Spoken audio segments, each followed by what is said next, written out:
আজকে ব্লগটা একটু নতুন জায়গা দিয়ে শুরু করছি। আজকে ব্লগটা একটু স্পেশাল। আজকে আমাদের গাড়ি থেকে বেরাচ্ছে জগন্নাথের মূর্তি। আমরা কিছুদিন আগে পুরী গেছিলাম, সেখান দিয়ে ভেবেছিলাম জগন্নাথের মূর্তিটাকে আনবো। এটা বানাতে দিয়েছিলাম পুরীর মন্দিরে। তো এই মূর্তিটাকে আনতে গিয়ে একটু বাধায় পড়েছিলাম, শ্বশুরমশাই মারা গেছিলেন। তো তার কাজ করে নিয়েছিলাম, বাৎসরিক কাজ করে নতুন বাড়ি যে আমরা ফ্ল্যাটে ঢুকবো, তার জন্য আজকে তাকে আনা হয়েছে। সন্তোষদা গিয়ে নিয়ে এসছে, আজকে তাকে আমরা ফ্ল্যাটে ঢোকাতে পারছি। আর বাবা এসে গেছে, আমাদের খুব আনন্দ হচ্ছে যে বাবা আজকে আসতে পেরেছে আর আমরাও তাকে আমাদের নতুন ফ্ল্যাটে ঢোকাতে পেরেছি। তো এখানে জগন্নাথের মূর্তি হিসাবে আমাদের সিংহাসনটা করা হয়েছিল। জগন্নাথ, বলরাম, সুভদ্রা তিনজনকেই বসানো হয়েছে। আর জগন্নাথের মূর্তিটা একটু বড় যেটা, সেটাকেও বসানো হয়েছে। তার পাশে ছিল বজরংবলী আর সরস্বতী মা। এখানে ঠাকুরমশাইরা সব গোছগাছ করছে, কালকে পুজো আছে। এখানে কিছু টি টেবিল বসানো হয়েছে, যেটা কিছু সেপারেটলি ওদিকে চলে যাবে।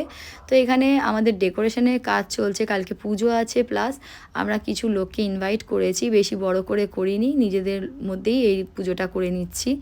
কিছুদিন আগে শ্বশুরমশাই কাজ গেল, বাৎসরিক কাজ গেল। আর এইটা একটা বাথরুম করেছি, যার মধ্যে ওয়াশিং মেশিন রেখেছি।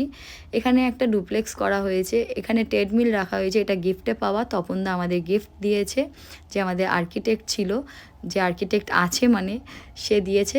এখানে একটা ডুপ্লেক্স হয়েছে, আমি দেখাচ্ছি। কাঠের সিঁড়ি, কাঁচ দিয়ে সাইডটা ঘেরা। এটা হচ্ছে আমাদের গ্লাস হাউস বলে, মানে পুরো কাঁচের ঘর। এটা খুবই সুন্দর দেখতে, খুবই ভালো লাগছে। আমি তো ভাবতেও পারিনি যে এরকম একটা কিছু প্ল্যান তপনদা, অভিজিৎ আর পিন্টুদা করেছে। তো দেখে তো খুবই ভালো লাগছে, আমি কোনোদিন এটা ভাবতেও পারিনি, সত্যি কথা, যে এত কালারফুল লাগবে। আমি তো ভাবছিলাম কি না কি করছে, কি না কি হবে, বাট সত্যি খুব ভালো লাগছে। আর নিচে এই গ্লাস থেকে দেখা যাচ্ছে নিচের রুমটা। তো এখানে অনেক রকম ফুল লাগানো হয়েছে, গাছ লাগানো হয়েছে। আর ওইটা একটা লাইট লাগানো হয়েছে, মুন লাইট, যেটা সারা রাত আমাদের ফ্ল্যাটের মানে জ্বলবে, গ্লাস হাউসে জ্বলবে, দেখা যাবে। তো যাই হোক, এইখানটা তো আমার খুব ভালো লাগলো, খুব মজা লাগলো। যখন আমি একা থাকবো আমি নিশ্চয়ই এখানে ব্লগ আপনাদের দেখাবো, শেয়ার করব।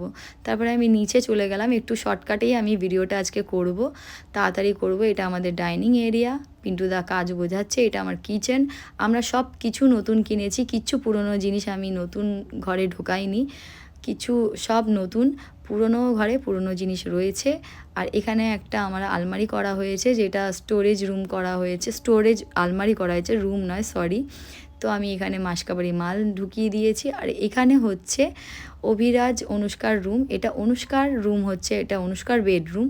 এটাও খুব ভালো কম্বিনেশন করে, কালার কম্বিনেশনটা খুবই সুন্দর হয়েছে আর অসাধারণ। আমি তো দেখে শকড হয়ে গেছি।